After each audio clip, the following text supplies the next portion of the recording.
Think of our minds being infiltrated like a chunk of meat that's getting smoked.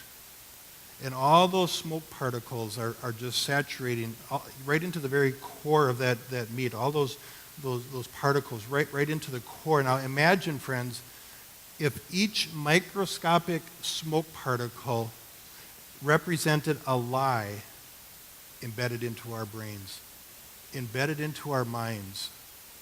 And see, we grew up that whole way, and just think of this environment, and friends, our environments were all different growing up, but we hear a lot of things. We hear things at home growing up. We hear things on the school bus and the playground as we grow up, and we hear things in church from different teachings, and we see stuff on the TV, and we hear songs on the radio, and all of these things are from our culture. They're from sources that are ungodly.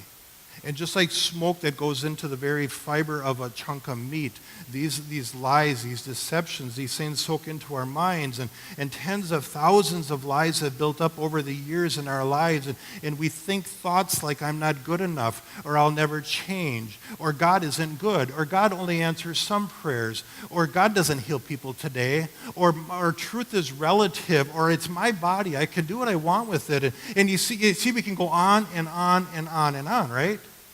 Because these are the things that our minds, our brains have soaked in for so many years. And then we become born again, right? We become born again, and the light of Jesus is in our spirit. And then that light of Jesus, that light begins to shine on those smoke particles of darkness in our mind, and they expose the deception that is embedded into them. And the lie is exposed, and then there's this process that takes time that we understand that, wait a minute, what I have absorbed into my thinking pattern doesn't line up with God's Word. And it's called renewing of our mind. That's what this process is called. It's called sanctification. It's becoming less like I used to be and more like Christ. But this is a process that takes time.